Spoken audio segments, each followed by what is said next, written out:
If I'm gonna do something right, I'm gonna be home for my Julie tonight.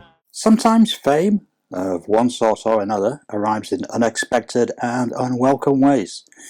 For country singer John Bolt, it came when his one and only album, of which only 250 copies were ever pressed, was somehow discovered a quarter of a century later by bad album cover art enthusiasts, appearing in 2 books by Nick DeFonso, Worst Album Covers Ever and Seriously Bad Album Covers, and then inevitably making its way online as a sort of websites picked up on it as a prime example of record sleeves that not only failed to make the LP look remotely appealing, but also send out a very different message to the one intended. This is The Overlooked Hotel, and this is the story of Julie's 16th birthday.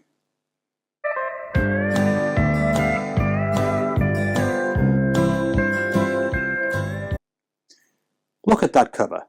A rather too pleased looking older man, half-finished cigarette and half-drunk beer beside him, holding the hand of a young woman who looks all too resigned to her fate.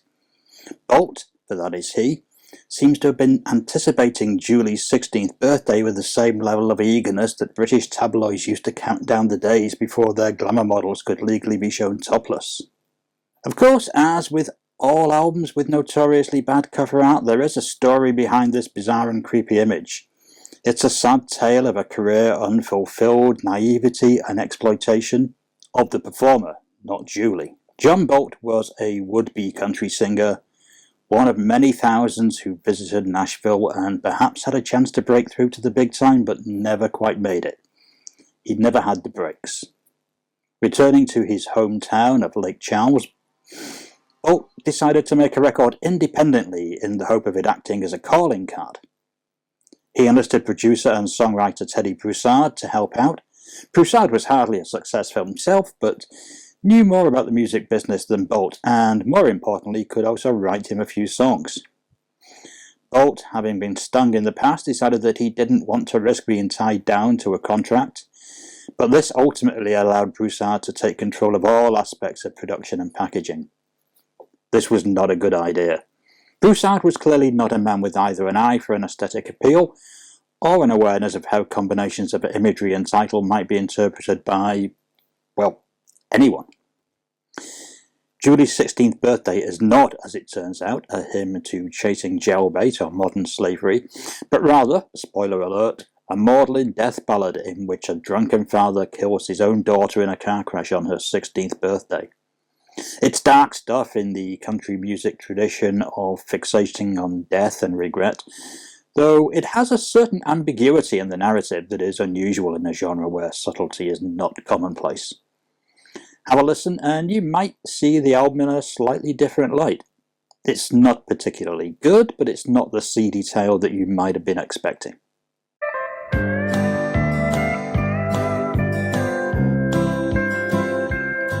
What's your hurry, Jim? One more drink won't hurt nothing. Well, okay, I said, but then I gotta be running. You see, my little Julie just turned 16 today, and tonight she's going out on her very first date. Lord knows I never been much of a father. Probably spent more time right here than I have at home with my daughter. So tonight I'm making up for a lot of lost time, a lot of hurt feelings, and a lot of broken promises. I said, Lou, should I pass on before she comes in? Be sure and tell Julie how sorry I am for spoiling her birthday. He said, Jim,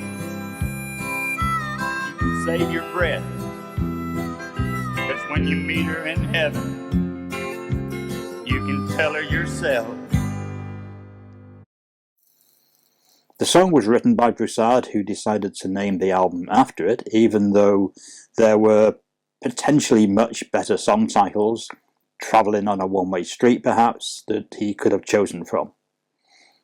Bolt had expected the cover to be a shot of him holding his guitar, but Broussard had other ideas.